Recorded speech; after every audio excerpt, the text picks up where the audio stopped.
I think we are live. Greetings and salutations. It is I, the deacon, here, your spiritual entertainer, with a very special person here from Scotland, right? You are from Scotland? Yes. In a Yes. very rural, remote part of the world, sharing his experiences of the Druid tradition. And how do you want us to address you on here? I know what you want me to call you. Yeah. What would be You can appropriate? just refer to me as John. Just simply Just John. as John. Yes, just Wonderful. John. Okay.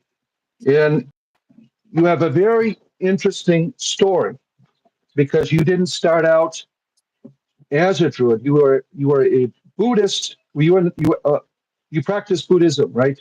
Yes. For quite Yes. some Yes. time. Yes. Fair. Yes. And was that for most of you? Were you had any other religion before that, or Oh, you just went right in? when I was a child, I was sent to Sunday school like most children in the 1950s. But it never made any impression on me whatsoever.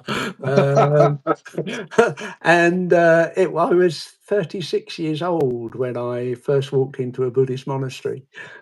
So I Oh my! was, Oh my! oh yeah, yeah. I was 36, and a very troubled 36-year-old actually from life Mhm. experience. Yeah, I didn't. For myself, I didn't start my journey into religion. I didn't begin till I was 20. So I was a little bit behind you. Going into adulthood, looking for, growing up with no religion at all. Eventually I wanted something later on.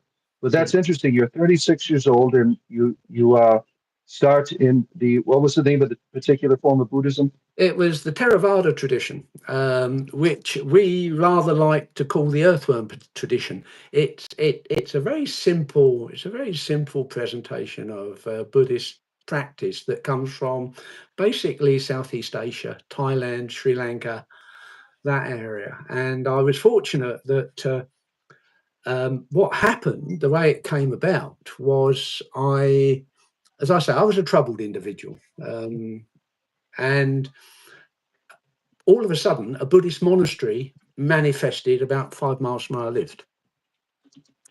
Oh wow. And they offered, yeah, it was a tradition that had come into the UK probably 15 years before. And they bought a premises. It used to be an old camp for schools. And it was built by the Canadians during the Second World War. And they bought this premises and sort of started it as a monastery. And they offered beginners meditation to classes, and I thought, I might try that. I was always interested, so I actually went along, and after that, it was all history, really. And so you spent quite a few years in this type of meditation and you were a teacher of it. Oh yeah, well, I wasn't teaching wise. I got involved in yoga in 1987. I began well, I've been involved in doing some yoga practice for some years before that, but as a teacher, I began to teach yoga in 1987, a year after I started meditation at the monastery and started to be trained in meditation. And I taught yoga in a very meditative style. It was all about it. I'm not a prescriptive person.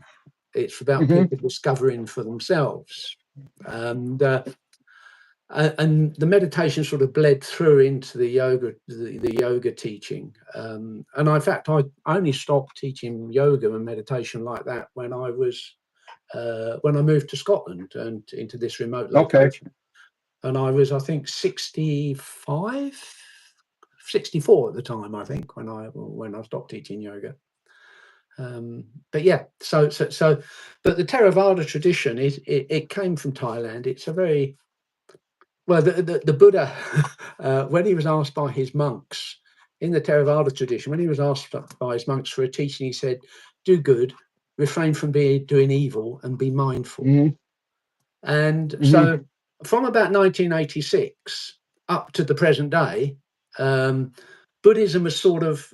It was when I first went into the monastery in '86, and Buddhism has sort of infused my life and still does Hmm. to a large extent. If you like, it's my foundation. It's what everything else is Hmm. developed on top of. And I've in the 13 years I've been sort of practicing and working with Druid studies, and I've not found any conflict. I've not found anything that didn't sort of fit. The two things sort of roll off the top of each other really quite nicely.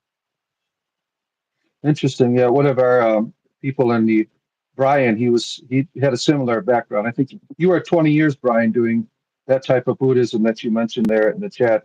He's also from the United Kingdom. He's a Well, musician, a little in bit actual younger than fact, you. yeah, in actual fact, I've just noticed he's mentioned Amaravati, and Amaravati was actually the monastery. Yeah. So if he Oh, has a really? connect, yeah, that was the monastery. If he has a connection at Amaravati, he will probably know. Well, I know the abbot there, Ajahn Amaro and Ajahn Sumedho quite well. Well, I haven't seen them in some years. They would know my name, John King. Oh, They'd say, interesting. Look at they'd that. say, "What on earth That's is he interesting. doing now?" Yeah, it's a small world. It's a small world, the spiritual world, really.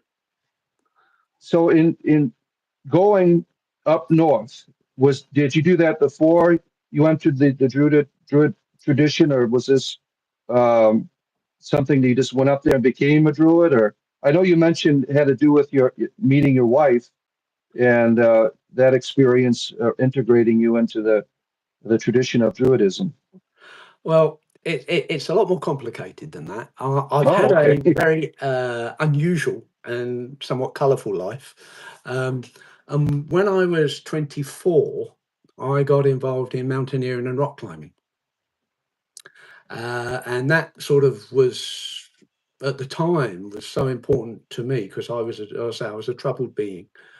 I found that kept me stable to some extent.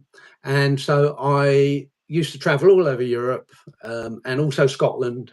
And I've climbed and walked in Scotland for many years. And I first came to where I live now in 1974, actually. Oh, Um, okay.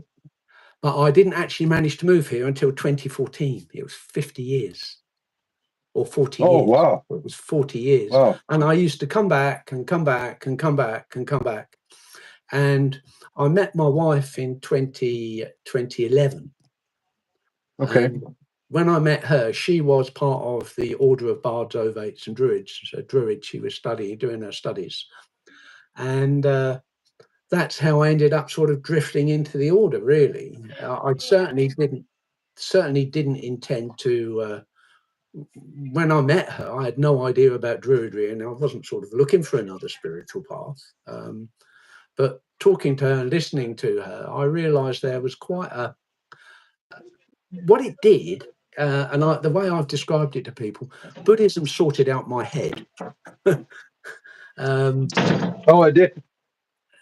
Buddhism sorted out my head. It allowed me to get a lot of clarity and to see where I was living my life in a very unskillful way. And Druidry, as if you like, has allowed me to connect the heart to that. Oh, wow. Beautiful. So, Beautiful. it's a very simplistic way of putting it, but it's the way that I explain to people that I work. Yeah. So essentially, that's where I've been there. I can see that Brian has actually been there. Yeah, it's a wonderful Mm. place. And as I say, I am eternally indebted to the monks and nuns of that tradition for helping me to move forward from a pretty difficult space that I was in at the time. But yeah, very good. Now you mentioned this on your. For those that are interested, I put a link for going to his YouTube page where you can learn more in details from his experiences. You speak about this concept of web of life. Now, is that specifically Druid, or is that something of your interpretation of things? Uh, I can talk about that, but I think in many ways, what would probably be more useful is if I actually explained the way I've arrived where I am in a Okay. spiritual sense, and Okay. it goes back half my lifetime. Literally, it's a long journey. I'm an old man now. I'm 75, coming on 76. And going back half a lifetime, I was on a retreat at Amravati, a 15-day silent retreat. And this is where it gets very difficult, because what I'm going to talk about is actually something that is ineffable. It's impossible, really, to put it into words, but I will do my best. Okay. And I was on this retreat, and these retreats are quite disciplined. You're doing anything from 12 to 14 hours of meditation a day. A combination of sitting for an hour, walking for an hour, walking meditation for an hour, sitting for meditation, walking meditation. So it's quite a strenuous lifestyle for 15 days, and no talking, no eye contact. You're completely inside yourself. So that's the scenario. And what happened, I think 4 or 5 days into the meditation, one afternoon, I was sitting there, and it was a very simple meditation practice, just watching your breath pattern. So very simple. Anapanasati is the name that the Theravadins give it. And all of a sudden, I lost all the physical tension in my body. That was the first thing I noticed, that I was completely at ease and relaxed. And then there was a momentary fear. A real sense of fear and anxiety came flying into me, momentary. And then after that, I moved into what I can only call a radiance. My perception was of this radiance. And with that, and this is where language becomes impossible to describe it, there was a sense of undifferentiated, undirected love and compassion that just flooded through me, And I was there for, I have no idea. It could have been a moment. It could have been an hour. I have no idea how long I was within that space. I've spoken to a friend of mine who was a Jesuit, and he said that he knew other Jesuits who had similar experiences, and they sort of saw it as the grace of God. Well, I didn't have that background. I didn't have that conditioning. So for me, it was just that experience of love and compassion that flooded my body. And afterwards, when I came out, I noticed the abbot, Sumedho, who Brian has actually mentioned, was looking at me very hard. He was giving me a very hard look. And I just grabbed my blanket and went outside and spent the rest of the afternoon just absolutely sobbing in a corner, because it was such a profound experience to have for someone who had had a very hard life as a young man and as a child, and then even through my 20s and 30s, to feel that sense of enfoldment, I suppose, in that sensation. So that's what happened in, I think it was 1987, something like that. And I lived my life after that, and did my practice, and it changed the way that I saw things. I did speak to Ajahn Sumedho about it at some length, and he explained to me that it was basically the ego dropping away.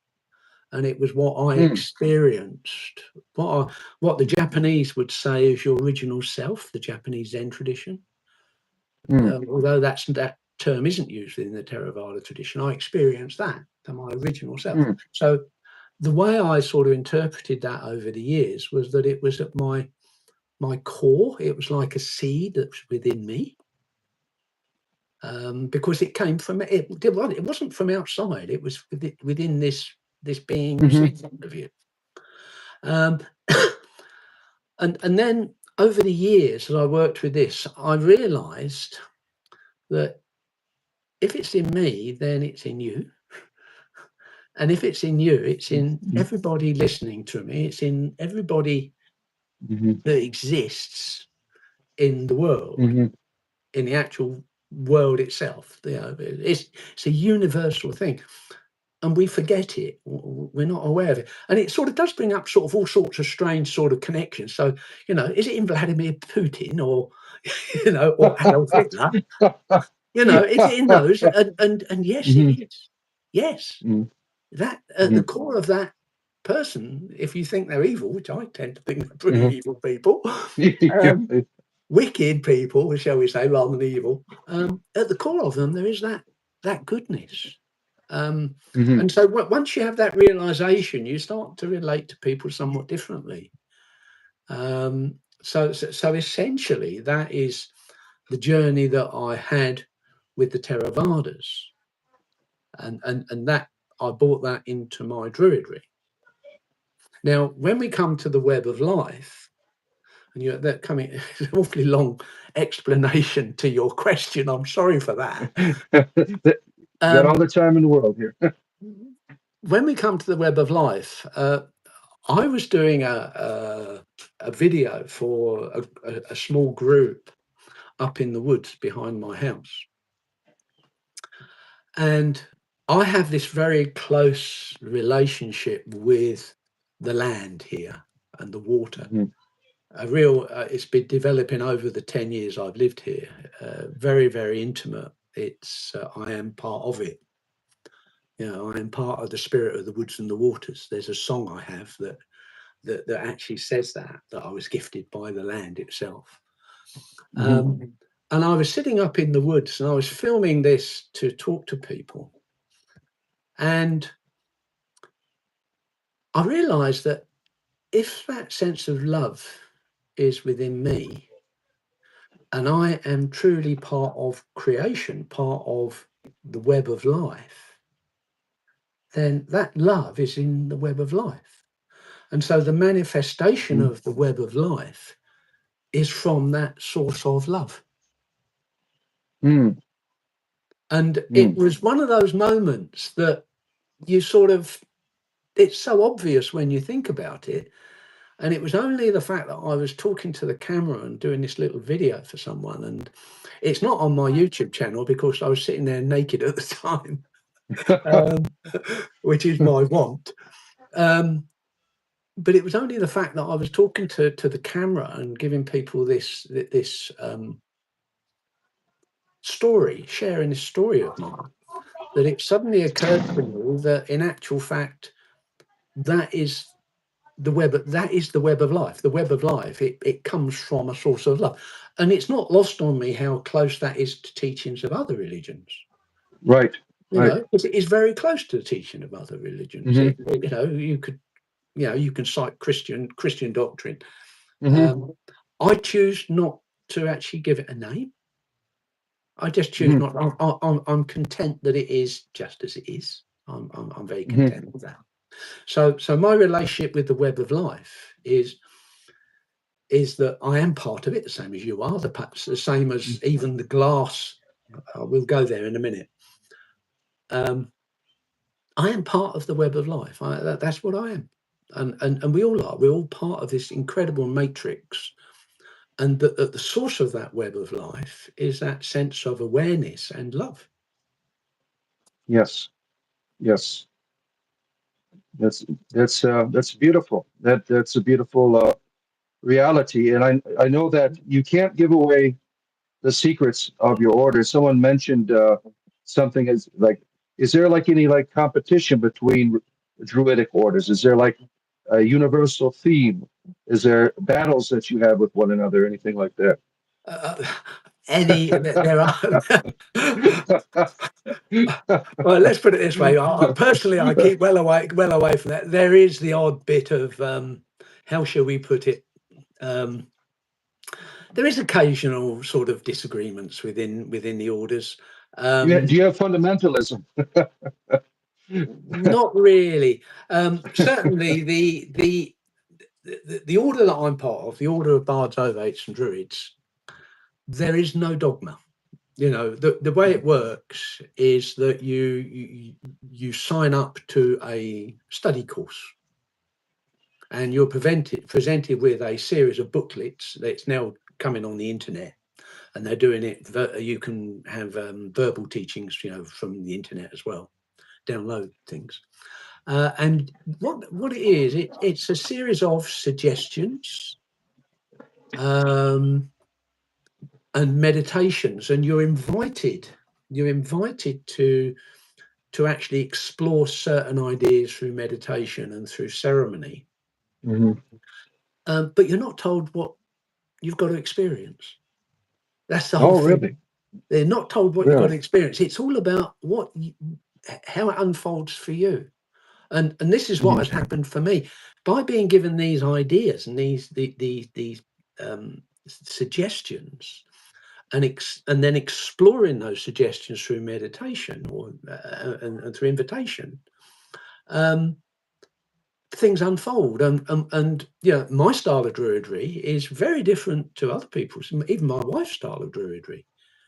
There are commonalities there, but the actual detail is there is no dogma. There is no dogma. There's just a series of exercises, a series of invitations, and then students of the order sort of develop their own path through that.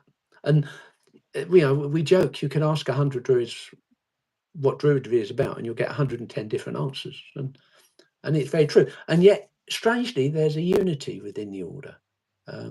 There are things that we all do, like we celebrate something called the Wheel of the Year. And the Wheel of the Year, it's based on the solar calendar and also the old agricultural calendar. So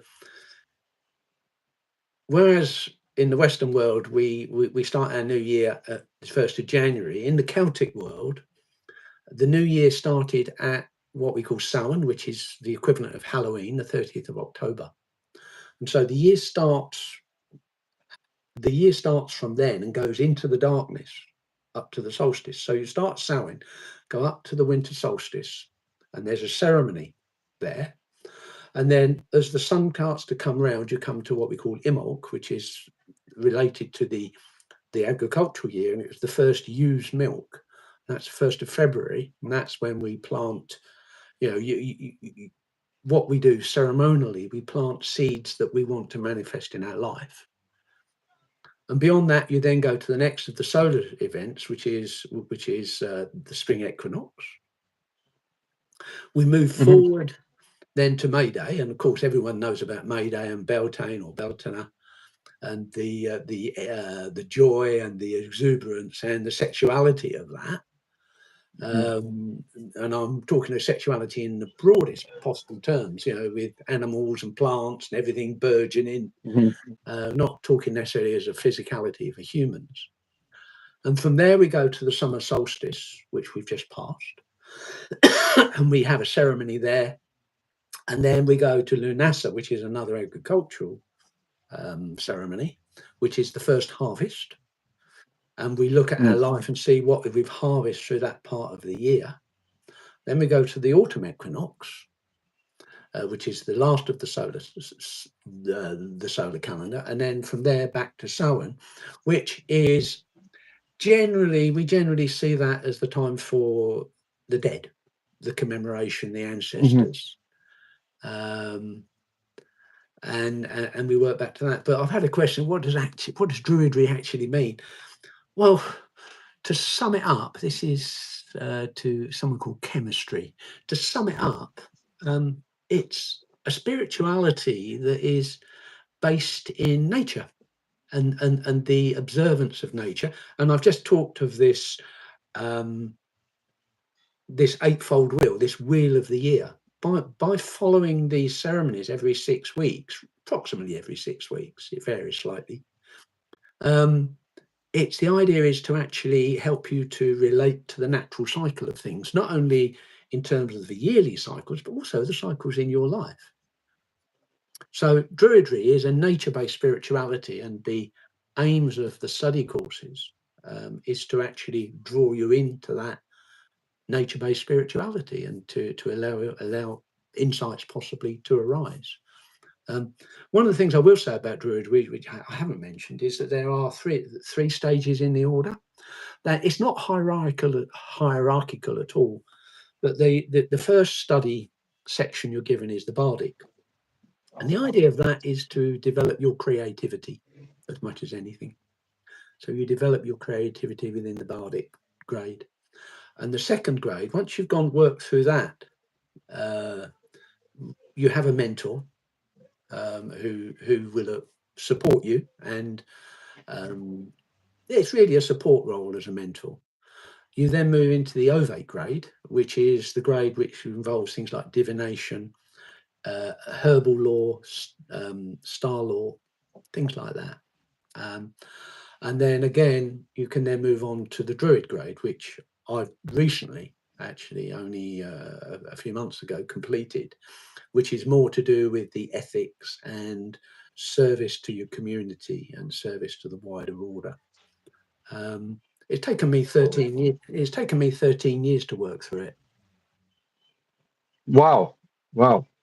So it's been a long. I got to yell at my kids. Keep talking to the audience. I'll be right Yeah, of back. course. Well, chemistry. You've asked I'm in me an this interview. question You about. need to stop talking. Go in the garage. Take your stuff and go in the garage, please. I'm not sure what's going on here, but you asked. Oh, sorry about that. That's Come okay. back. But basically, you know, chemistry asked me what commonly held beliefs unite modern Druids if there is no underlying dogma or unifying dogma. It's the belief that nature is sent, or the web of life is sentient. It's as simple as that, really. And I don't think there would be many Druids who would disagree with that. I think that is the one thing that does tie the Druid community together, that the web of life, of which we are all part, whether, as I was saying to Deacon, that, you know, whether we think it's hogwash or not, we are part of the web of life. And it's that belief that is a set, that the web of life is sentient, that would tie is really what unifies the Druid community. Now, you mentioned ethics. Now, do you deal with what Christians would call fallenness, the demonic darkness? Is there any in terms of ethics? Is there a specific way of dealing with how, the dark parts of reality? Oh, that's a difficult question.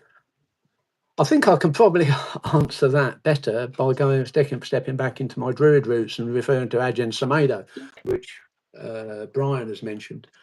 I remember being at the monastery one morning, and a lady who was coming to stay at the monastery was sitting there, and we'd had a morning chanting, and you have an opportunity to ask questions. And she said, "I don't know how to behave." And I remember Ajahn Sumedho looking, clear as day, I remember Ajahn Sumedho looking at her and just saying, "Just behave." And I think to some extent that's the same with the Druid orders, that, you know, there is no injunction on you to have universal love, but it's about actually acting in a way that is human and humane. And one of the things that certainly comes out in the teaching is it's very easy if you're in a spiritual role. You know, when I taught yoga, which I did for, as I say, 27 years, very easy to sort of adopt the guru role. And there is, I wouldn't say there's an injunction on not doing that, but there is certainly, it certainly wouldn't be encouraged. Let's put it that way. You know, we're all on the path together, and we have our own experiences that help us move along the path. And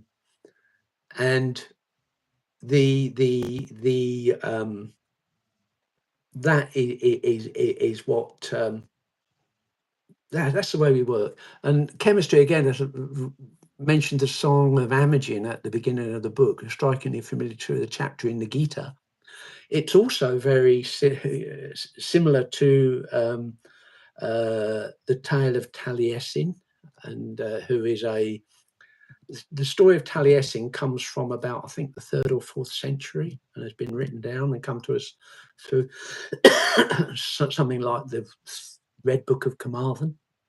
And oddly enough, I had an experience a couple of years ago And in fact, I'll be doing a YouTube video on it, so I'm not going to tell you I'm not going to bore you with all the detail. But a tree fell over, and while I was standing next to it, it gave me a song, and the song is very similar to the song of Amagin. Never occurred to me at the time. And when I say it gave me a song, I believe that the spirit of the tree. And when I say it gave me a song, I mean like that. A download of a melody and a lyric in a finger snap. And the challenge for me was to go back to my little cabin. I have a little meditation cabin up on my land here. Was to go back and actually write it down and memorize the tune. So yeah, beautiful. So yeah, it's like the ones you play on your drum. On your channel, you play that beautiful music with your drums. Yeah, well, this is a guitar tune. I play guitar as well. Oh, it's a guitar tune. Good. Yeah, and as I say, what I keep meaning to do is to record it properly and then do the story behind it. I've done some of the filming of the story behind it. There's quite a story there of how interesting that song was given to me. And again, see, this comes back to the sentience of the land and everything that's on it. You know, spirits. So that's interesting that everything has a spirit. Is that your understanding? Do you have like a hierarchical deities in the land that you commune with, or how is that angle? Like the ancestral Celts had, in my ancestry, the Tuatha I forgot how to say it properly. I'm horrible. Tuatha is good enough. Yeah, fine. Yeah. Yeah, I don't work much with ancestral spirits. We have, again, living where I live, within 10 minutes walk of my house where I'm sitting, we've got 2 Bronze Age tombs that go back 3,000 years. Wow. So there is that sense of ancestry there, and my wife, we do ceremony there. Where we acknowledge the ancestors. And ancestry is an important part of our Druid practices. But when you're talking about spirits, I actually had if the land is sentient, if nature, if the web of life is sentient, then, and I did again a video on this that I'm not sure if I've put it out. I don't think I have. If it's sentient, then if I can communicate with it or get a communication from that, as I did from the tree with the song, then turn around. How does sentience, how does the land perceive me? So when I walk barefoot on the land, how does it sense my passing? Well, I have a daily practice that I go up the garden. I walk out of the house, go up the garden about 100 yards or so, and I've got a pool because I have a river that runs through my land here. And I go in the water every day and sing a song of gratitude to the water. And I'll tell you about that, why, in a minute. Well, there's many reasons why. So I sing this song of gratitude to the water. And one day I thought, I wonder how the water perceives me. How does, I go into this icy water and it embraces me. It's that, I go into that icy embrace on a daily basis, summer or winter. But how does the water perceive me? So what I do, one aspect of my practice is I work in what is known as shamanic journeying, using a drum beat. So I use a drum to shift my consciousness. And there's a famous book by an American called Michael Harner called Core Shamanism that sort of takes away the mystique, but gives the basic techniques. And so I thought, well, what I'll do, I'll actually do a journey, a shamanic journey to the spirit of the water, and ask the water how it perceives me.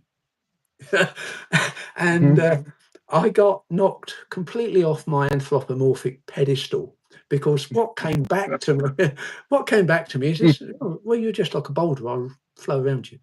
It was sort of completely dismissive. We're so human centric that we think, how is the web of life going to perceive perceive me, you know. And it was just so dismissive, the response I got back. I ended up coming out of the light trance, altered state of reality, call it what you will, laughing, because it really put me in my place in the scheme of things, in the scheme of the web of life. It says, yeah, you are important, but you're no more important than anything else. You're just like a boulder in the stream. Beautiful. Now, in these shamanistic practices, you use music. Do you use any type of herbs or anything like that? Like in the indigenous pieces over here, they use peyote and things that mushrooms and things of that nature. I had, when I first started out in the Druid path, I was given a particular meditation to do. And I was an experienced meditator. I've been practicing meditation, you know, with the silent mind for decades, literally. So I was an experienced meditator, and I couldn't do it. I couldn't visualize. All that would happen, I'd go into the meditative state and I couldn't visualize. And then one day, for some reason, visualization started to come into my mind. And this went on for some time without prolonging the conversation too long. The upshot of it was, after a few weeks, I realized that I was seeing what I was seeing was big. You know, the trees, everything was big, and I couldn't make it out. And then one day, I slithered out on the ground as a snake. And as a Buddhist meditator, I thought, well, this is a load of nonsense. You know, it's my imagination playing games on me. So this went on for some time. But as I've said, I taught yoga, and I was quite an experienced yoga teacher. Very aware of my body and my bodily functions. And then one day I noticed that I was only breathing in my right lung. And I was puzzled by that. I was really puzzled by that. So I went on to what we all do. I went on to Google and said, you know, snakes, lungs. And I realized, I found out that snakes actually only have a right lung. Their left lung is vestigial. Wow. So that was like a little gift, and that sort of shifted my perception and rather unsettled my view of the world and reality. And from that, I ended up going and studying with a shamanic practitioner, and essentially using his drum, or using the drum, to shift my consciousness in shamanic practice. I also use the sound of a Native American flute. I find that's also quite a good way to shift my consciousness. That's beautiful that you can use just the music, because you've already had that background in the meditation and using the beats of the drum or the tunes of the instrument to get you into that state. That's the natural way to do it. Oh yeah. Having said that, Hear you. I think that's me. sure, I think Turn this off. someone's trying to call me. Apologize. This call is on here. All right, there. I'm back. I forgot to turn my phone off. That's okay. In terms of receiving phone calls.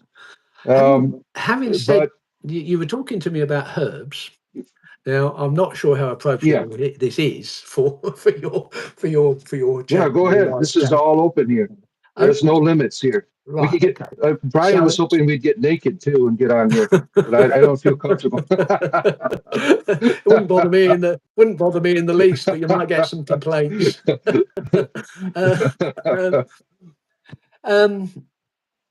Yeah.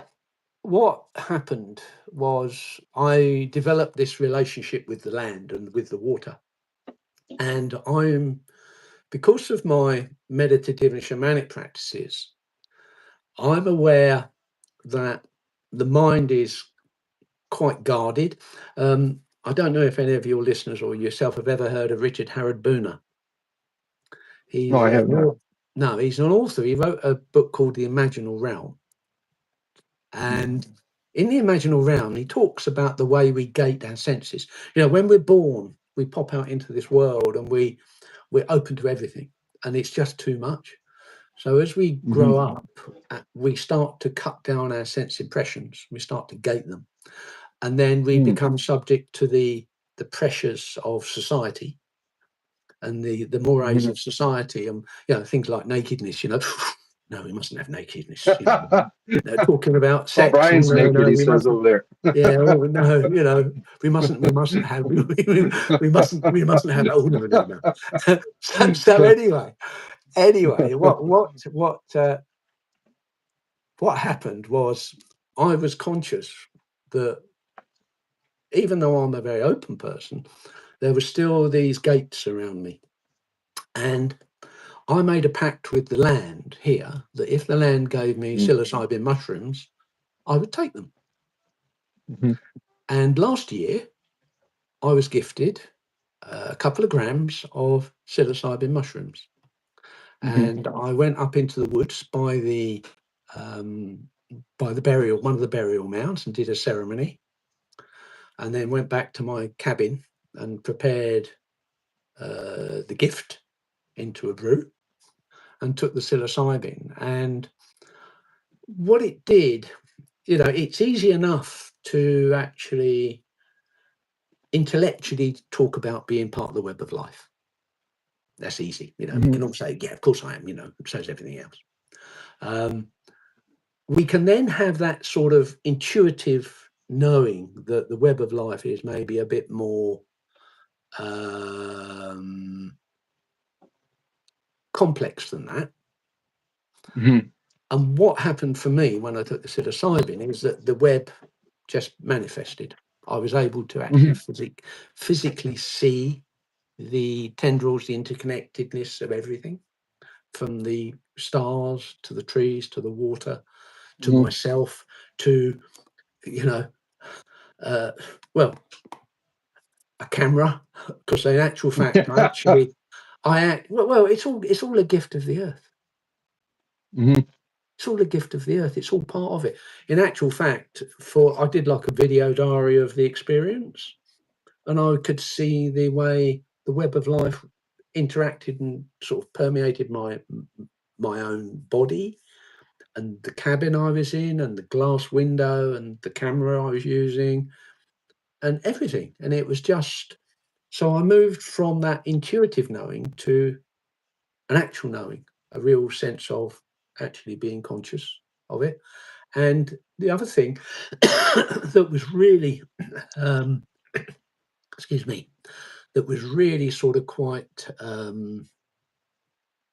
significant was I saw the awareness within the web of life. I became conscious of the awareness within the web of life itself. And so, as I've got my consciousness, the web of life also, because I'm part of that web of life, why should not Hmm. the web of life have that consciousness? It's taking that, it's looking at yourself in the same way as I did a few minutes ago when I mentioned about that sense of love. If it's Hmm. in me and I'm part of the web of life, then it's in the web of life. And it's the same with the consciousness. If it's within me and you and everybody else, then why shouldn't it be in a rock? Why shouldn't it be in the Right. flow of the water? Why shouldn't it be in the air itself? So Right. yeah, so yeah, I did actually um, find that a really, again, it was another step along my spiritual path. Really, will I do it again? Maybe, maybe not. I it was a gift, and as Hmm. such, it has to be respected. It's not something I would do as a recreation. And I know people use mushrooms recreationally. I know people around here that do. I wouldn't dream of using them recreationally. I see them as a spiritual gift. Yeah, it's a different context. It's, when you're using something for ritualistic purposes, what it's made for.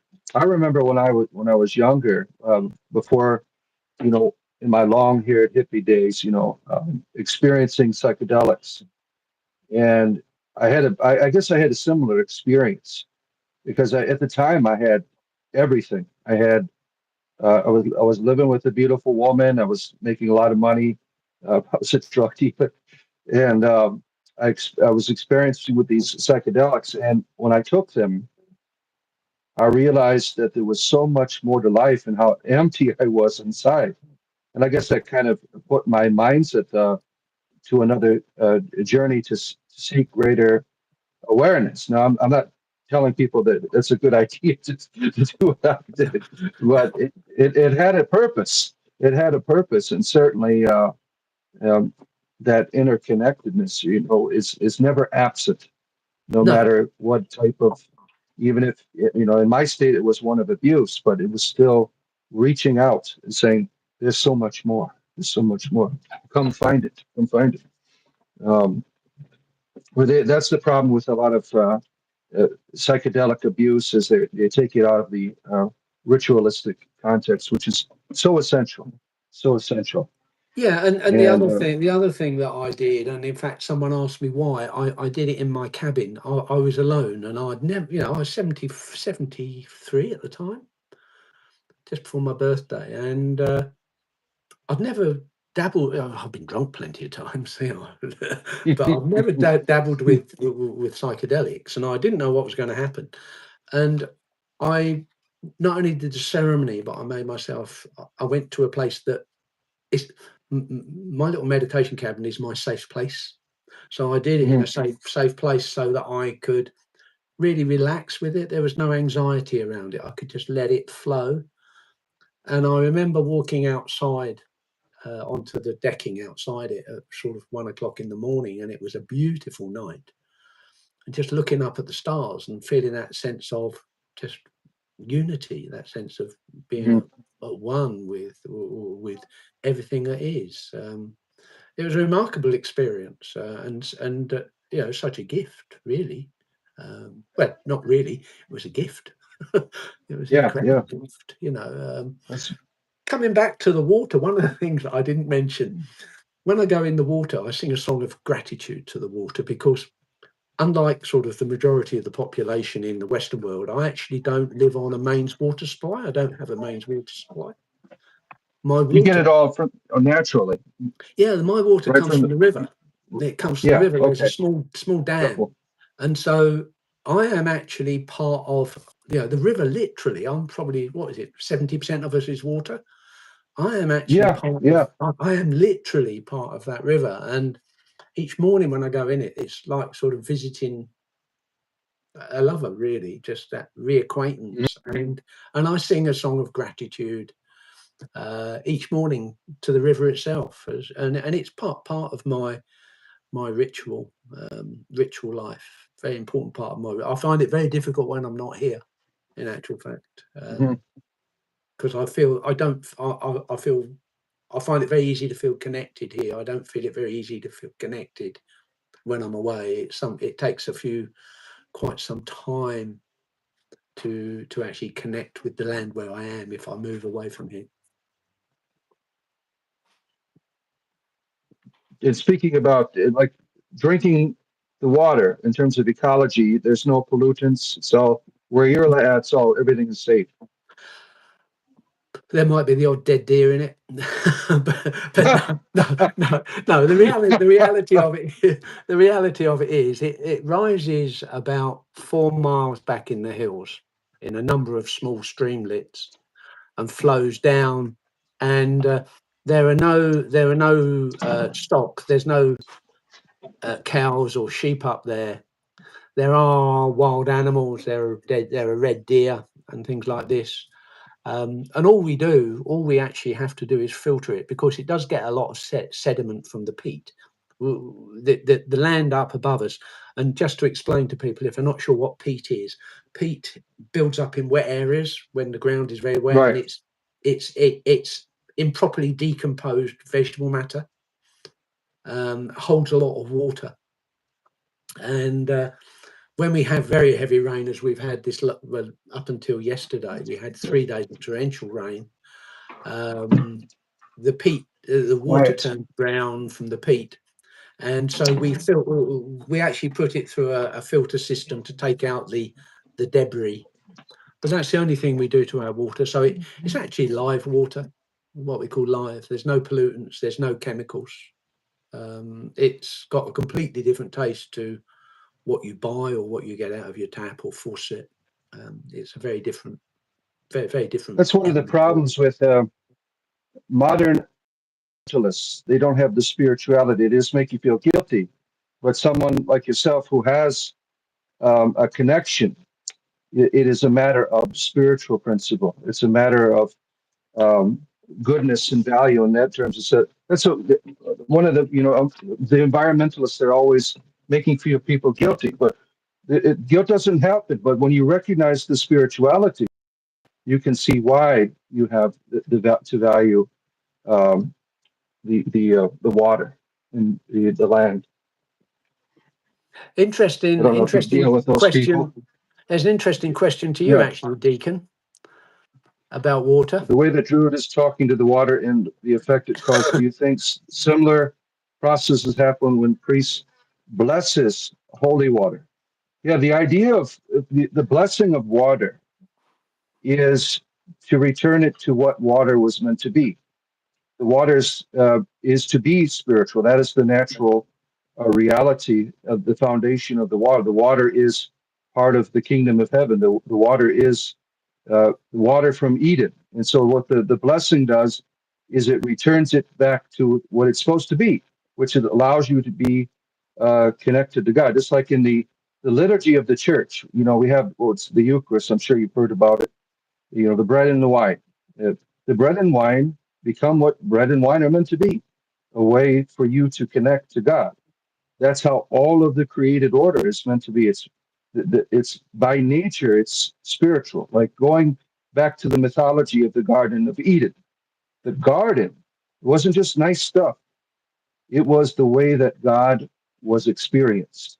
And that's how everything is supposed to be. What you are doing, you are experiencing the spiritual reality. That is how the foundation of all spirituality is supposed to be. But as we were talking earlier, that's been lost to a lot of people. They're just trying to get out of here. It has no importance to it. Yeah, yeah, yeah. The value has been lost. The vision has been gone, and that's. Well, I'm it's glad been that people. forgotten. Go ahead. I think it's been forgotten rather than gone. It's still there. Yeah, that's right. You're right. You're right. You're right. In the mentality, it's been. Yeah, it's gone from the mentality. It's been forgotten. It's a bit like we forget that we're actually the way I see it. We're part of. I see everything, and I'm going to use the word that's very Christian. Really, there's a divinity in everything. And we're part of that divine, and because we're part of the web of life, we're part of that. If you look at the web of life set as a divine, as there's a divinity there, then we're part. Then we are also divine, which I think ties up with pretty much what you've said earlier. And we forget. It's as simple as that. It's just that amnesia, and we need things. And this is where I find, and this is where Druidry and the wheel of the year and everything comes round. As I've started to work with it, and I'm talking of Druidry in a very personal term, because as I've said, you ask 100 Druids what Druidry is about, you get 110 different answers.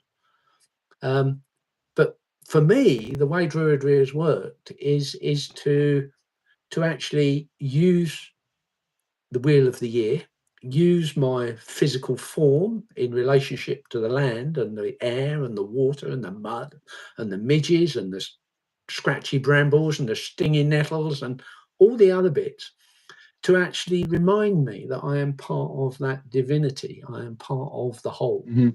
I am not separated, and I cannot be separated anymore. And this applies not, I'm talking in my first person, but it applies to everybody. But it's that disconnect. It's just that constant ability to keep remembering them. As one works with this, it becomes a more natural state, I suppose, is the only word I can use. And that's what in my tradition, what we call salvation is returning to the vision of God in creation. And you when as you see, you become. as you see you become. Mm. Oh boy. Um, but yeah, the destiny in my tradition, how we understand the world, it has a destiny. It is not something that is going to be lost or forgotten, but it is destined to be the home of us forever and ever. It's never not going to. This is why we have the resurrection. The resurrection is making the body forever. It's not going to be something just used up and gone, and we're all going to be spirits. We are going to be made whole, and we're going to be made complete. The problem will, with death will come to an end, and then the beauty of creation will be something that endures uh, forever and ever. And then that's what we're supposed to be doing now, is beginning the process for completion. And that's what I see that you are doing, is that you are doing this process. You are making, revealing the beauty, revealing the spiritual. And people ask me, if I am a Druid, and you said you can be a Christian and Druid at the same time. Oh goodness me, You've yeah. mentioned We that. have we find within the tradition there's quite a lot of people that have a Christian would consider the two things together. And what is very common within the tradition is within the order is for people to lean towards the Celtic Christianity, which is Mhm, a more nature based. But one of the things that I would say is that, and I haven't brought this out, I don't think really properly. I look around and I don't see, all I see is beauty and perfection. So I see I don't see ugliness or imperfection in anything outside. I look out of my window and I see trees. I look at my hand. I look at, yourself, and I see perfection. And we are, if we're part of the web of life and we believe mhm, the web of life has that perfection in it, then that perfection that we seek is already within us.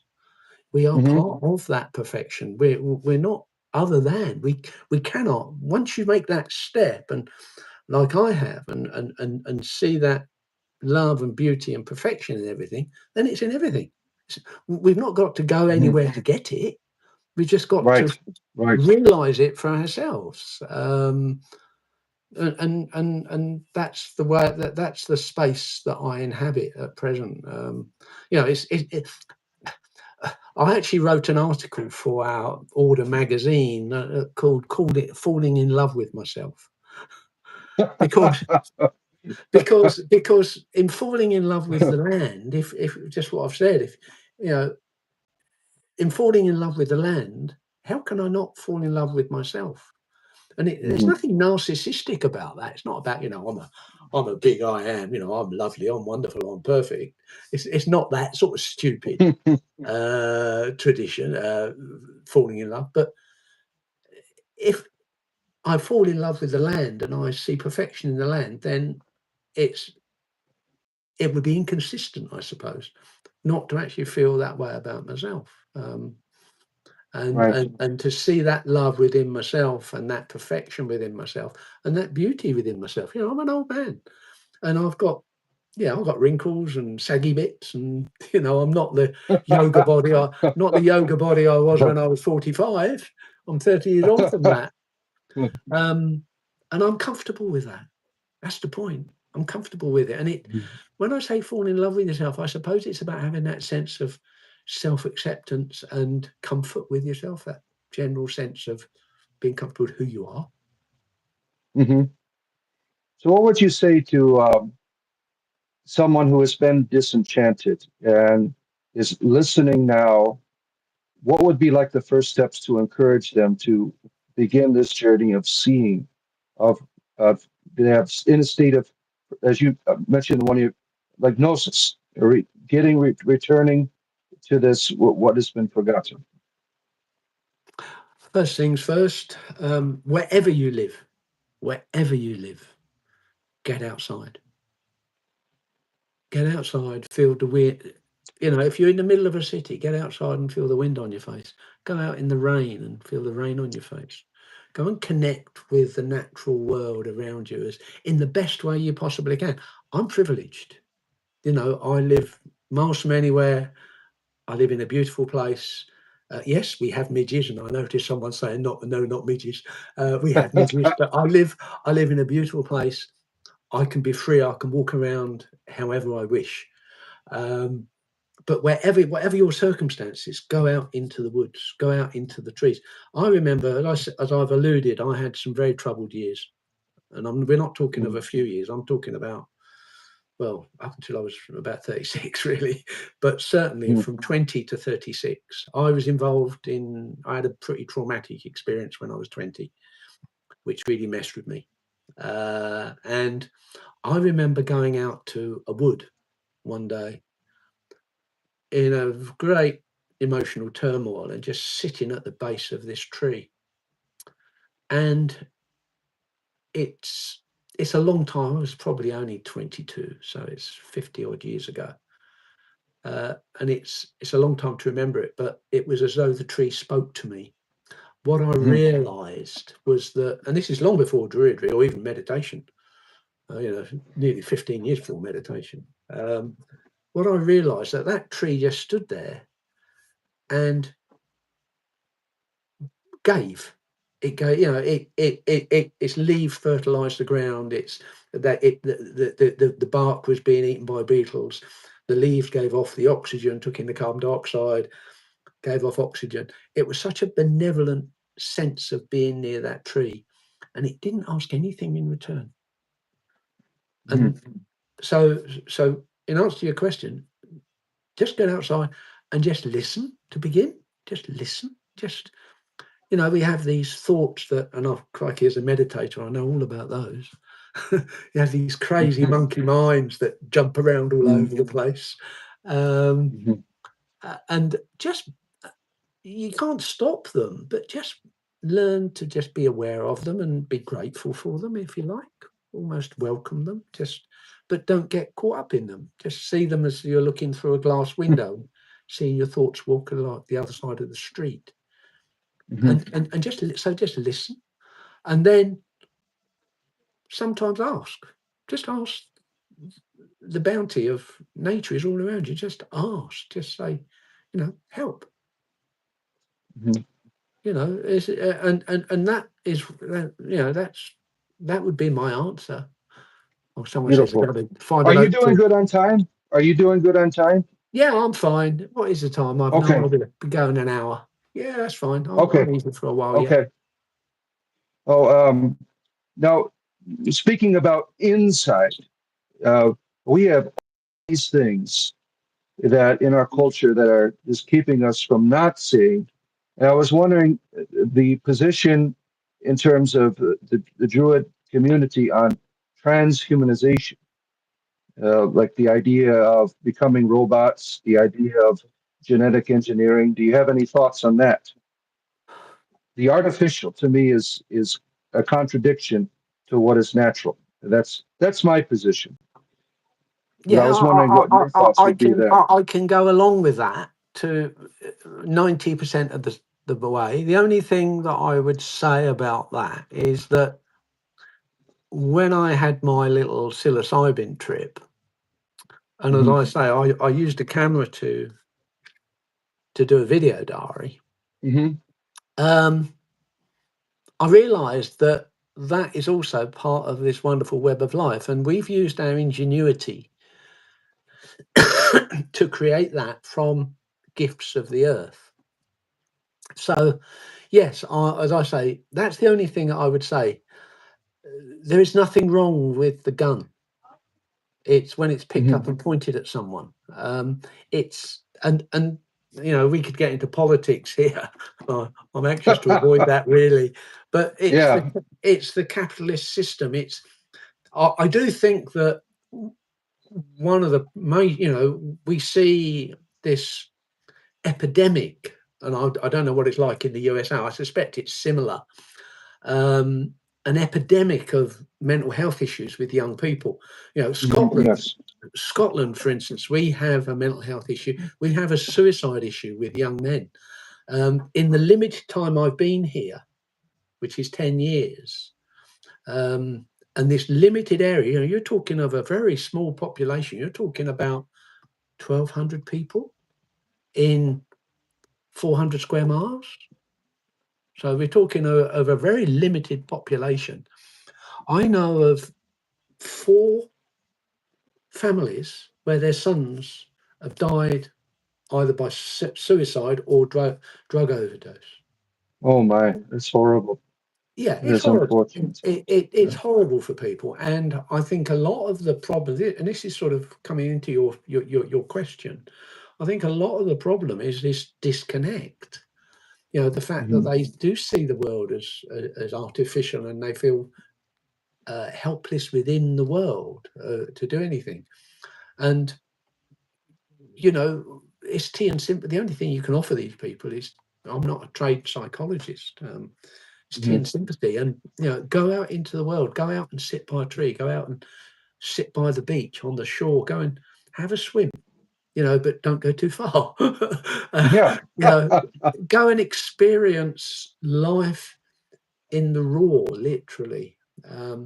So the AI and artificial stuff, they can be really useful, you know, but it's because it's subverted by the capitalist system.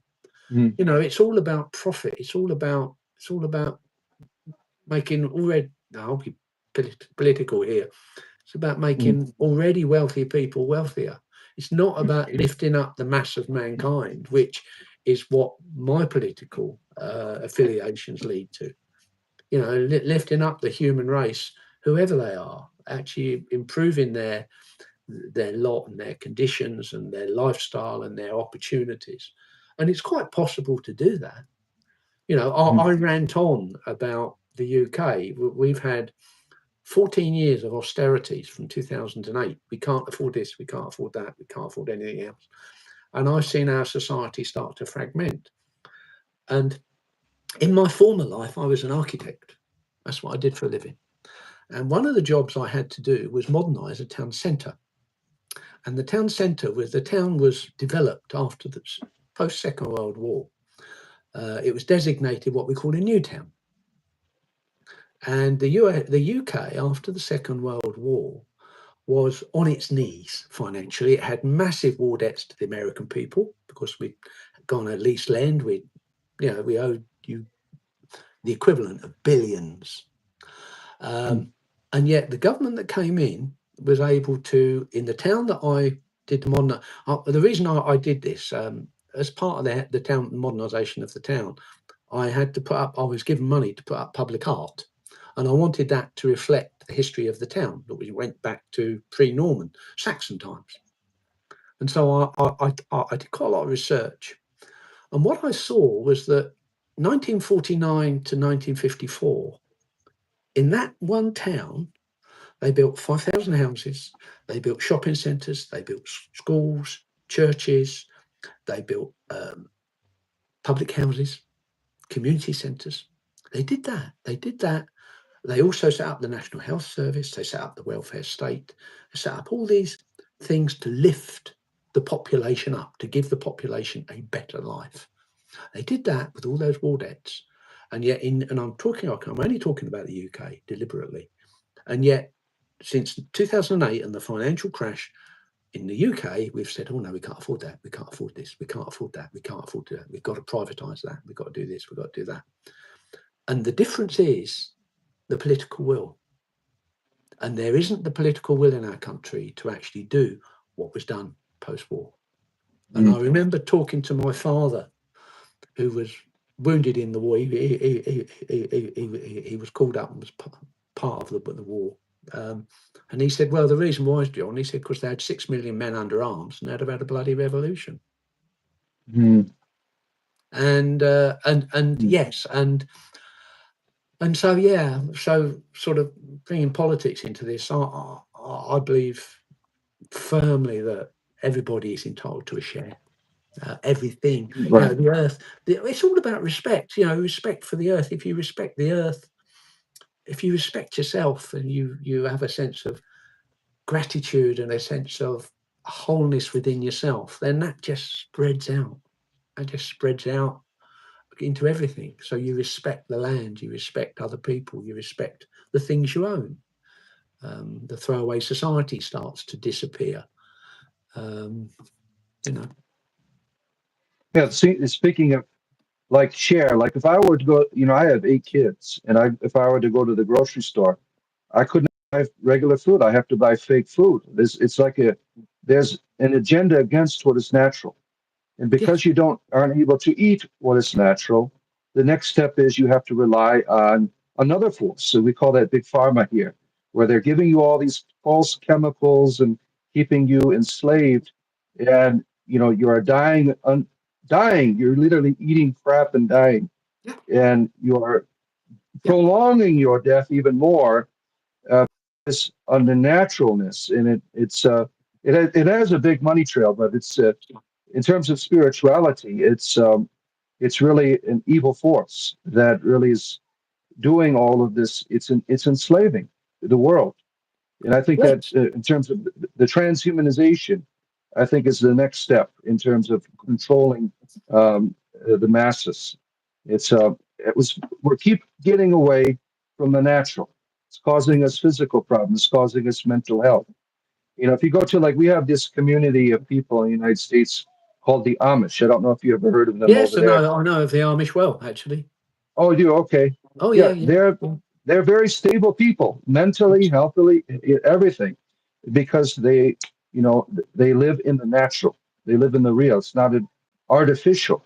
It is not something that is of one of enslavement. Do you have Amish people there in the United Kingdom? No, no, no. Oh, you It's just not a know from over tradition. It's here. not a Okay. tradition.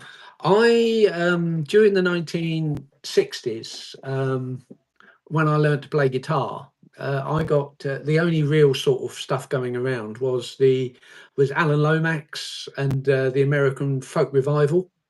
So I got Okay. involved in that. So I've always had an interest in Americana, All and right. um, then one of the other skills I have is I'm a woodworker. And I went through a long period of time where I was working entirely by hand on wood, making all sorts of things. And I got into the shaker tradition, which of course is Okay. very American. And that similarly led me into being aware and not coming into contact, but being aware and interested in the Amish way of life Right. and their craftsmanship, really, Yeah. because they are great barn builders, I believe. Certainly. Certainly. You Yes. know, they're great barn Certainly. builders. So that's how I know. So yeah, I've got quite a deep interest in Americana, and one of my great heroes, of course, was dear old Pete Seeger. Okay. He's one of he's one of the few heroes I have. I think he was a wonderful man. I was sorry to see Wow. him die. Now, Yeah. in terms of speaking of building barns, you mentioned your marriage, Yes. the ritual. I don't even remember the name of it. It's the Could you hand fart. tell us about? Are you able to talk about that at Yeah, all? of Or course I can. Yeah, of course I can. okay, When Lynn and I met, I'd been married before, and I was single at the time, and she was single, and I was 62 at the time, and we met, and immediately within a few months it clicked, and we're living together. mhm, And within the pagan Druid tradition, it's quite common to have what we call a hand fasting. okay, And she was already part of a Druid grove, because Druids tend to gather, if there's a gathering of Druids, it's called a grove. She was already part of a grove. And when I joined Obod, or the Order of Bard, we call it the Order of Bard over in Druids, we called Obod, we shorten it. I also joined that grove, and the Druid who was in charge of it actually did a hand fasting, which was we did it in January in the woods, because I've always been a woodland person. Where I lived was close to for the UK, a large area of woodland, about 6,000 acres of accessible woodland, and it was a beechwood. Fagus sylvatica is the Latin name, if anyone wants oh, to know what type of tree it was. And we had a hand fasting, and that consisted of us making promises to each other. essentially, I see. and then being bound, our wrists being bound together with a ceremonial cord. And so that was how Oh, we beautiful. did that. Yeah, Beautiful. it was a lovely ceremony. It was a lovely ceremony, and we did that a year and a day after we met, actually, because there's a significance about a year and a day. It's quite Oh, common. really? Yeah, it's quite common within the pagan community to reaffirm your vows every year and a day. Oh, So, interesting. yeah. So we always celebrate a year and a day. It gets a bit complicated after 13 years. Wonderful. You have to think about when the day is. But yes. Yeah. Me and my wife, we met in just a few days. We knew, and we got married 3 months later. And we've been Oh, together for 25 years. that's very So good. it's beautiful when, that inner reality brings you together to these Yes. people and these Yeah. events. Now, Yeah. do you have like some of the indigenous communities around in where I live? They have like vision quests and things of coming of age ceremonies. Do your younger people in your communities have like a ritual is coming of age, where they fast or? Mm. Within there are in the UK that just doesn't happen as a generality. Um, but there are small groups. There's a Druid that I know who works with young men, particularly because of the women tend to have the red tent, and they induct young women. This is again within the pagan community, very much so. They Mhm. induct young women during their first menstruation, etc. Um, but it's very unusual to actually have that in this country. And Interesting. within the Druid community, it isn't common, although it is. There are people that have like Druid naming ceremonies and Druid rites of passage, but it's not a common thing. No, no. But one of my friends, a Druid friend, he does actually. He's part of a group of men, older men, who take young men off into the woods for the weekend, and just mentor them. Really, it's not an initiation as such, but it's mentoring Hmm. them, and we have this thing, toxic masculinity, which is an issue. There's no doubt with young men, they can be quite misogynistic. I'm sure that I was. Well, I know that I was when I was in my late teens and early 20s. I didn't know any better, you know. And Right. it's nice when someone says, actually, that's not the way to behave. Um, but no, we don't have that. Not as a That's regular thing. speaking about masculinity. That one of the problems we have in monotheistic religions is they don't like, the idea of God being a woman, the maternal realities of the divine. That's kind of the spirituality. You don't have any problems like that within the Druidism, No, correct? no, no, no. Yeah. Deity, the aspect of deity within the Druid tradition is a very personal thing. um, some people work with numerous deities. I don't have it personally. Again, this is where Druidry is so accommodating, really. I Mhm. personally don't have that sort of intense sort of ideas about it. The nearest I have is with the water, who I do feel Right. is a feminine principle, and I feel the land is a feminine principle. But I don't. I'm one of those people. Maybe it's because one of the things I learned within my Buddhist life and my Buddhist practice was to actually be comfortable with not knowing. Um, and so that sort of transfers over into my Druidry. I don't have to name or quantify everything. Mhm. I can just accept it as what it is, and so that's where I would deal with deity. That's my own personal. But as I So say, you are familiar with like some of the people in your community that they have real sincere devotion to like particular forms of deity. Oh yes. Oh yeah. Yeah. Really? Absolutely. Yeah, absolutely. You know, everything from sort of Gaia to Helen of the Ways, and yeah, yeah, very, very much so. There are people that work very much, and of course you've got the more traditional sort of deity like the Morrigan from the Irish Hmm. tradition. I know someone who's on a Dagda. Dagda was an Irish god, and I know someone who, at this moment in time, is on a pilgrimage, a Dagda pilgrimage. He actually, Oh, really? yeah.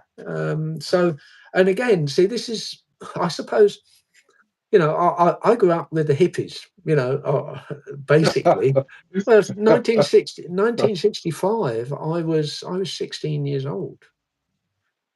You know, and I suppose the sort of free thinking, rather anti-establishment sort of conditioning that I got has stayed with me, and so Druidry and Buddhism suited me because there's that element of there isn't that sense of compulsion, like even with Mhm. the Buddhist, you know, like within the Christian tradition, you've got thou shalt not. Within the Yeah, Buddhist tradition, it's I choose to refrain from. It's a right. different world, and as I said earlier, with Druidry, you know, it's just behaving. It's just being human and letting your humanity come through in the way you deal with people. And sometimes, you know, when I was a professional, um, I would make some hard decisions and say to people, no. You know, that was life. It wasn't all about. It's not all about. It's not all sweet and love. It can be, life can be tough and difficult, and it's finding that, but doing it not from a point of vindictiveness. I suppose Hmm. that's the sort of key. Not from vindictive and nastiness, but from and I was never. I used to manage large building projects. I used to design them as well, and I know that I was well respected because I was fair, because that's a Hmm. natural part of my life. Is I like to be fair, um, Hmm. and even-handed. I'm a Libran, so I'm always trying to find that balance. That's what I tell people. Now, speaking of balance, now, like over in the United States, like in terms of neo-paganism and Druidism, you know, there's the people like yourself that are, established and really are concerned about the inner realities. But then you have all these young people that, they're dyeing their hair purple and saying they're Druid and neo-pagan. And do you experience these kind of people in your communities that aren't really interested in the experience? They're just doing it to piss off mom and dad. Oh yeah, of course, of course, of course. You get the rebels, and in fact, there's an interesting question here from Fiona. Mhm.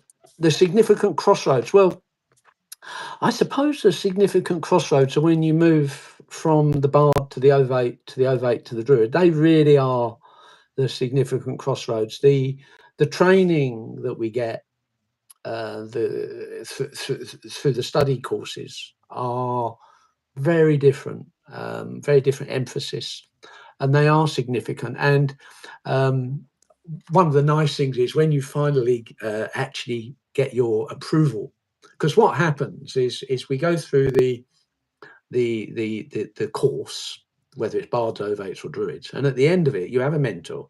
At the end of it, you're invited to submit a review of your experiences of that course. And there are some guidelines, but there's no sort of well, as I said, there's no dogma, so you haven't got to conform to a certain pattern. Because I certainly wouldn't. You know, my style of druidry, running around the woods with no clothes on, is very different to most people's. That's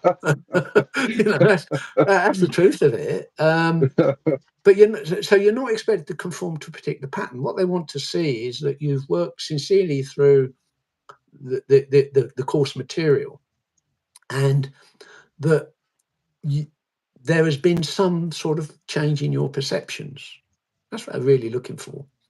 And then the next one will take you into a different area, and so there really are the significant crossroads. And the nice thing is, Rich, is when you finally get to Druid, you get a nice you actually get a certificate. which is very it was unexpected. It was but there is that sense of, and I think it's done so you have a sense of not completion, because now I've finished my formal studies, I'm finding that I'm still working through the whole thing, and my YouTube channel is part of working working through stuff. In fact, one of the things that, and I've got, I think, 13,000 subscribers. I've got, as I say, one of my ones has had over 170,000 views. I haven't monetized it. At all. Don't want to. It's not my game. It's a gift. And if people want to pick up that gift and it's meaningful to them, that is enough for me. I don't need to, I'm not looking to make a living from it. And it's a very important part of my spiritual practice, actually. And even when I was teaching yoga, I used to say to people, I make money teaching yoga, but I don't teach yoga to make money. And it puts a completely different spin on what you're doing and why you're doing it. Yeah, Fiona's our friend from Ireland, so she's your neighbor. Oh, right. Across the crochet. Yeah. Yes, I do know about the two after Didanan, yeah, and the Fomorians and the other early Irish peoples, myths, legends. I don't know what you'd say. And the Didanan going into the fairy mounds, and yeah, I know about that. Have you ever experienced like a practical joker, like a being that's a spirit? It might be a nuisance, an annoyance, and you're going out in your woods and everything. Oh, a couple of times actually, and regularly as well. I remember one night walking down. There's no lights here. There's no. It's pitch. When I say it's dark, it's dark. There's only the lights in the house. I was walking down from my cabin one night, and it's a muddy path. It's about 200 yards away from the house. I'm walking down it with a little torch. And to this day, I don't know what it was. There was an incredibly bright light running along the ground in front of me. And only the other day, I was out on one of my walks in the woods up by the tomb, one of the tombs, and out of the corner of my eye, there was another being. You look at it, it's gone. It's the peripheral vision. Just flitted across behind the trees and behind the tomb. So yeah, there's that. And then if you're working, maybe I'm working on the car or doing something, you put something down, a tool down, and you look at it's gone. And you think, where's that gone? And I always, what I do, I say, okay, look, come on, you've had your joke. Where is it? I'll leave you a little offering, and invariably it turns up.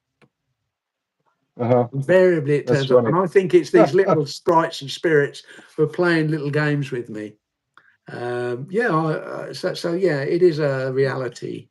And I had a friend here 2 or 3 years ago up in my cabin. We were doing some meditation, and she sees spirits all the while. She's quite a psychic, and she said this place is just surrounded by wood spirits. And she said they're coming. I was playing my flute, one of my flutes, and she said they're interested in the wood, in the sound you're making. And, wow! So yeah, it's the land is, everything is alive. The tree that I was telling you about that gave me the song, it fell over in a storm, and I'm standing there next to this tree, and just gave me a song in a moment. And, you know, yeah, so the land is alive. Everything is alive. Everything is conscious. And it has a different consciousness to us. It's not anthropomorphic. It's the consciousness of a rock, consciousness of the earth, grass, seeds, trees, water, different consciousness. Yeah, I remember you talking about the how the fungus connects the trees. Oh yeah, yeah. Well, Yeah. where we live, it's we you know, Scotland has a history, a long history. You know, the land here was under ice 12,000 years ago. Mm. And the ice melted and left the bare rock and the silt, which is clay. And everything has grown up since then. And it's never been clear felled. It's never been clear felled. So Mm. it's wooded. So the oak trees, well, the birch trees, for instance, I've got a lot of birch. I've got birch, oak, alder, elm, ash, rowan. We've got about 13 different species of tree on the land that are all indigenous to the area. And the point is, they came in after that ice age. They came in. So the birch would have been the pioneering species that would have come out. So the birch trees that drop their seeds on the land now, their ancestry goes back 10, 12,000 years. And there Wow. is that, and there is Wow. that, and the same with the oak trees. You know, the oak trees, they've not been planted by man. They've been planted by jays and birds and nature, the wind. So it's all natural growth. And so it's not old growth like you see in the USA, which is big, tall redwoods. You know, these are Right. stunted, twisted oaks. And some of them have been cut down and some of them have been what we call pollarded, which is they used to cut them off at a sort of chest height. And then they would put up poles and then they'd harvest those and use them for charcoal and tanning. They use the bark for tanning and the wood for charcoal. Because there was a foundry about 40 miles south of here, down the coast, an iron foundry that was charcoal fired up until Oh wow. about 1830, I think it was. But yeah, so we have this mycelium network under the ground. It's all there. So yeah, and in fact, my garden is a garden. It's not a garden. It's a wilderness. All I do is mow. It's not neat and tidy. I've got orchids growing in the front garden. I've got plantains. I've got long grasses. I've got all sorts of things growing around. They're just natural. They're just coming up. And all I do is about twice a year. In fact, probably tomorrow, if it's dry, I take a scythe to it and just scythe it down and take off the heavy rank growth, and rake it up and dispose of it in a pile. So the garden is a very natural. It's a very natural. It's a woodland. Right. It's a woodland, Right. basically. Beautiful. Yeah, I say we're very, very fortunate to have found this place. Yeah. Certainly. Have you ever been? Did you ever participate in the rituals at Stonehenge with your Druid communities? Yes, there is my wife and myself. There is Stonehenge is spoilt by the English heritage, the people that actually control it. It's quite difficult, but there is an organisation called the Gorseth of Corgor that we're members of, and we do get access to actually inside the stones. We're allowed inside the stones Wow. to do ceremony. And yes, we've done a number of ceremonies there, which is it's a very powerful place. But we were recently up on the Isle of Lewis just a few weeks ago. At the Stones of Callanish, the standing. I don't know if you've ever heard of Callanish. I haven't. And it was what we call what is called the lunar standstill. And as you stand in the stone circle there, to the southeast, there's a ridge, probably 10 miles away, that forms the outline of a woman lying on her back. Oh wow. Quite a distinct Wow. the ridgeline forms, and what happens once every 18.6 years, the moon doesn't rise in the sky very high. It's a very low azimuth, and it runs along the line of her body. And we actually went out there, and we went out to witness that on the, I think it was the 19th of June or the 16th of June. I can't remember. What a privilege. Yes. And let's put it this way: in my lifetime, I'm unlikely to see it again. So, because it's you get all the fun stuff. Pardon? I said you get all the fun stuff over there. Oh yeah. Oh, we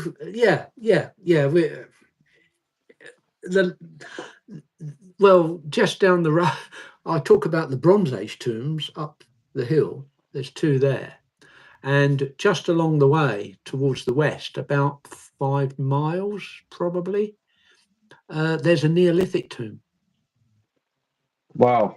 Going right back to the Neolithic age, and there's an island in the loch, because we've got a sea loch about to the south of me, which is that way.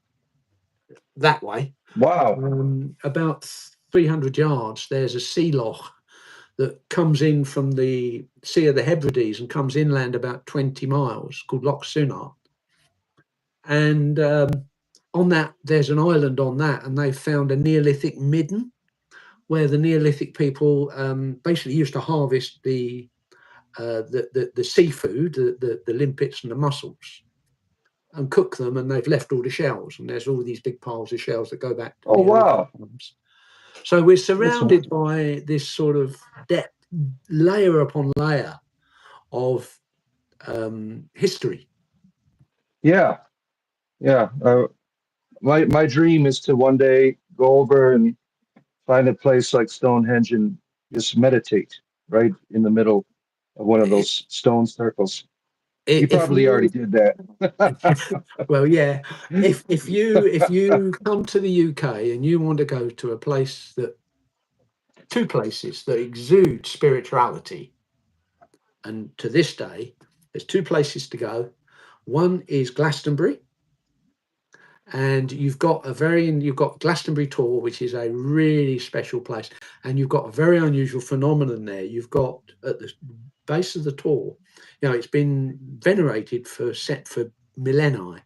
You've got what we call the White Spring and the Red Spring, and the Red Spring is an iron-rich water, and the White Spring is a lime-rich water. And the point is, they rise within 50 yards of each other. Oh, wow. So, yeah, so Glastonbury is a great place to go. And the other place that is not that far from me is Iona. And Iona, the story behind Iona, and this is where, one of the things I get on my channel, people talk about, the nonsense of Druidry, and we were wiped out by the Romans and all this. That's fair enough. We're not reconstructionists, but Druidry survived the Roman occupation in Ireland. And in Ireland, St. Columba, who I've no doubt you've heard of, in about 540, he came across the sea. He was banished from Ireland for killing someone, and came across the sea and settled on the island of Iona and founded a Celtic abbey there, a Celtic church. And it is a very sacred isle, and it is absolutely wonderful. It's a wonderful place to go. But St. Columba came from the Druid tradition. Oh, he did? Okay. Yeah. So there were Druids in Ireland at the time of Columba, and he was sort of was a early Christian and came over and settled on the island of Iona, which is, as the crow flies, probably 60 miles from me. It's a ferry crossing, a drive, and another ferry crossing. So I live in this sort of really old landscape. Wow, very blessed, very blessed. Yes. I heard there's a connection between the Druids and early Christian missionaries, like they were already worshiping the Christ before he even came there. Have you heard of this before? I haven't heard of that. I know there's quite a connection between Christ and Glastonbury, and the legend, which is all it can be, there's no way of proving it, is that Joseph of Arimathea was basically between Cornwall, which is just south of Glastonbury, and the Middle East. There was a trade in tin by the Phoenicians, and they used to take it and use it with the copper from Cyprus, which is where the name Cyprus came from, and they would make bronze. So they would make bronze. And the story goes that Joseph of Arimathea came to Glastonbury and planted his staff on a place called Wirial Hill that sprang to life. And the descendant of that tree, which is a hawthorn tree, is still on Wirial Hill. So there is that tie through there as well. Wow. You know, a lot of people will see that as fact. I'm not going to disagree with people whether they see it as fact. But it's a story that is widely talked about. Avalon is what the Glastonbury area is known as, the Isle of the Apples. Wow. Beautiful traditions, beautiful history. I hope one day to come over there and then head up to your place and run around naked in your woods and take some mushrooms. I can't guarantee the mushrooms, but I can guarantee you could freeze your butt off in the burn. Yeah. Well, it's been a real pleasure speaking with you. I feel really blessed to be able to have this conversation, and I know that many people are very happy to hear from you. And I hope that they go check out your channel because you have all kinds of wonderful teachings about your experiences. I put a link for that, and you also you sell like knickknacks and things like that. Do you make your own? No. I do make things. There is one video there. I was inspired. I went to a place. Yeah, that's what I was talking about. Yeah, I went to a place south here called Kilmartin Glen, where there are what we call petroglyphs, basically cup and ring markings. Okay. And I was very inspired by those. And when I came home, I made some copper jewelry that I gave away. I give things away. It's just what I do. Yeah, I don't take commissions or anything. If I know you and I think you might appreciate something, then I'll be happy to give you something. So yeah. I'm not, as I said, I'm not into the commercial. That you can buy all sorts of doodads. You don't need the doodads. Yeah. All you need to do is walk out in the woods, take your shoes off, walk out in the woods, and sit under a tree. Right. and listen. Yeah, and listen. That is the great lesson that I hope people were able to experience and hearing your wisdom. And I really appreciate you being here. Thank you for spending all this long time together that we've had. I appreciate it very much. I know it's late over there for you. It's getting on what 9:30 over there in your neck of the woods. Yeah, I think it is probably now that sort of way. Yeah, it's getting on for 9:30. Well, it's been a pleasure, and it's very nice to get to know you. And if you do come to the UK, just give me a shout. Yeah, and I'll be keeping in touch on your. Please do. All right, so take care. Thank you very much. And you. Bye-bye. Bye-bye, everybody. Thanks for listening. Bye-bye.